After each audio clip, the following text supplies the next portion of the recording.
G'day guys, and welcome back to Supercoach with DR. Thanks for tuning in. Now, in my last video, I talked about some things we need to look out for when selecting or looking for a breakout contender. I thought what I'd do is actually use the 2020 team picker to actually put together a quick team of breakout contenders who I think have the potential to really take that next step in season 2020. I do know that some of the other videos have maybe run a little bit over time and I've babbled on a little bit too much. So I might, depending on how long it takes me to get through this, it might be, a one or two part video. We'll see how we go. But again, thanks for tuning in. And I may be just telling you stuff that you already know about these plays, but hopefully I can give you a little bit of useful info anyway and just put some names out there. So we'll start off with Dan Houston, who will set you back just over 484k. Many Port supporters I know have him pegged as a starting midfielder next year. He's 23 years old, and I certainly think he's got his best footy ahead of him. So we had an interesting season last year. He ended up finishing with an overall average of 89. But what I found interesting crunching some of the numbers that was from rounds 15 to 19, he had an average of 65. So not great, and I'm pretty sure there may have been an injury-affected game thrown in there somewhere as well. But what really excites me is his average from rounds 20 to 23, which is actually 111. So really stepped it up in that last month of football. And given the fact that, we think that he may get that opportunity to actually start in the Port midfield, he could be a terrific selection at 484, particularly also given the fact that he's got that DPP status as well as a mid-back. You've got your players, your rookies like your Biancos, your Rivers from Melbourne as well, which you could also possibly look to pair him with too. The next guy that we'll have a look at is Jordan Dawson from the Swans. So someone who also had, well, I think, not a full breakout year last year, but really improved his output, and someone that I'm a big fan of. So he ended up finishing with an average of 86. But after the buys, he actually had an average of 94, so almost 95 there, which is, almost a 10-point jump. He also made about 200k last year, so it could be argued that he did have a mini breakout last year. But he's someone that, I think may be able to even take his game to the next level. I really appreciate all the comments, as I said, and I did get a comment on one of my other videos from Supercoach Swan, so thanks for that, Supercoach Swan. And I'll just read out a couple of the points that he made about Dawson, being a Swan supporter himself. And he says that he thinks he can play everywhere around the ground, from half-back, wing, half-forward. He's kicked 15 goals and one behind, so he's got an elite kick on him. He thinks that he'll probably play mostly off half-back in 2020, which we think's a good thing. But he said to also be a little bit wary that if you want to start both Dawson and Lloyd, that they could steal a few points away from each other. So thanks for that, Supercoach Swan. But he's someone that I'm really excited about. And again, someone that I'll may look to swap for a Sicily or possibly even a Daniel. His teammate in Callum Mills, I think many of us have had him, pegged down as a breakout contender for possibly the last 2 to 3 years.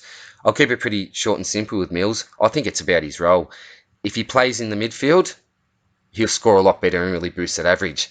I do believe, though, if he continues to play down back, with competition from players like Dawson, as we just mentioned, and Lloyd, and I think that's probably where he'll hover around, between that 430 to 460 mark for most of the year. And that's probably what we don't want, Will he break out? Well, I think we'll have to ask Horse that question, because it's going to purely depend, in my opinion, on what his role is and where he plays around the ground. Next one's Connor Blakely. Actually, I've just realised here, this looks great, doesn't it? Search for cock. Something I try not to make a habit of too much, but obviously looking for Nakai there, so I might just click that back. Sorry about that, people. Anyway, back to Connor Blakely. Now, I, like many people, had Connor Blakely pegged down as a potential breakout candidate before the start of last season, but unfortunately, due to injury, things didn't work out for Connor. Now, why did I have him as a potential breakout candidate? Well, I thought a change of role. I thought that he'd really fill the void that was left by Lachie Neale when he headed to Brisbane. He's had a history of being able to rack up 30-plus possessions and score well. A fairly decent ceiling. But for some reason or another, Connor's never put it together. He did have some indiscretions off the field earlier on in his career. I know even pretty recently there's been a few rumours about some decisions that he's made around the club. But look, for some reason, as I said, he just hasn't fully put it together. But I think he does have the potential to do it. Back in 2016, 15 games for an average of 74. 2017, 17 games for an average of 89. And I know that got me thinking, maybe this is a guy that we need to look at. In 2018, only played the 13 games for an average of 85. And as we know, last year, 14 games with an average of 76. So his second worst return in the last 4 years. I don't think it's a potential thing, though. Is it an attitude thing? I'm not too sure. There's only a few rumours I've heard, and what's true, what's not true, who knows. But I certainly think he's got the potential. Even if he's playing that role off half back, I think he can score pretty decently. But the issue with Blakely and his midfield time is that you've also got blokes like Brayshaw and Blake Acres, who I'll talk about a little bit as well. Adam Shearer, where's he going to play? You've got your Conkers running through there. Fife, Sonny Walters. Mundy goes in and out of the midfield. Is there enough time for Blakely in the midfield? Is that inside role? I hope there is for our Supercoach teams anyway. But he's one that we'll just have to keep an eye on, Connor Blakely, and see what his role's going to be going into the 2020 season. Hunter Clark. So Clark was an early draft pick a couple of years ago. He's got a great leg on both sides, and I think that St Kilda will look to give him some more time in the midfield. In saying that, I also think he's got the potential to be, that quarterback role sort of a player due to his really neat kicking skills. And who knows, he could rotate forward with, aggression type. We're not sure about that. He played 14 games last year with an average of 74, which is a 20-point, right on a 20-point price rise from 2018. He's coming into his third year, and I certainly think that, with Clark, he can play in those two positions particularly, that half-back role and possibly running through the midfield. So given the fact that he does have some flexibility, he's not a bad play to look at just over 400 grand. Again, I say this with lots of players. I'd love him at, 375 to 380 if possible, but certainly one that could take the next step next year is Hunter. Now, to finish off the starting positions, to be honest, I ran out of a little bit of money here, so I've selected Tom Williamson from the Blues. Only played a couple of games last year, but if he can get a spot, in the 22, he's certainly someone that I think's good value, at a rookie price that can certainly make a bit of money. Hill's certainly not a breakout player, but again, someone I popped on the bench there that I think represents terrific value at 190, particularly with his DPP status. Will he get his body right? Who knows? And then Will Gould there as a rookie option just to round out the bench. All right, now for some other players to consider. First up, we've got SBS from Carlton. He's now eligible in Supercoach 2020 to be selected as a defender, as well as having that midfield status as well. So 443, 300. We've got Josh Battle at a tick under 400k. Could he be the next James Sicily with a better attitude? Who knows, but definitely one to keep a look for.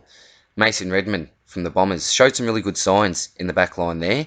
Again, could he be that man to disperse it out of defence with his kicking skills? We know that we've got a couple of really quick guys there in McKenna and Sard, but what's Redmond's role going to be? Certainly someone I think can develop into a really nice player and a good scorer. Dougal Howard just made the transfer from Port over the Saints. Also got that DPP status as a defence option and a forward option as well at 376,500. Paul Ahern, really like this guy. So it was a really early draft pick from the Giants, made his way to North. Has always really battled with injuries, but he did manage to get into the park a little bit more. And I really rate this guy, and I think he's got a lot of potential. So given the fact that he's now eligible in our defences, I think he could be a really, really sneaky pick, and probably a bit of a pod that, I haven't seen anyone really throw up his name so far, but definitely one I'll be keeping a track of. Jimmy Webster, probably could be argued that he's already broken out, maybe look at him more as a fallen premium from the Saints, but at 346,000, I thought I'd put him in there because he presents really good value. Same as Dylan Robertson as well. I think he comes in around 260. Adam Chera at 338, 900. So again, I will talk about Brayshaw. I will talk about Blake Acres. And here's another one that we need to really look at. He was an early draft pick. Question is, what will his role be? That's something that we'll really need to wait and see. Sam Durden, a key position player. Why have I put him in here? Well, I don't love his price. I don't love key position players, but it has been mentioned by the coaches at North that with the departure of Scotty Thompson, that Durden would be playing more of a role and really stepping up his responsibility in the team. So I thought I'd pop him on there just to put his name out there, but someone I'm not overly confident with.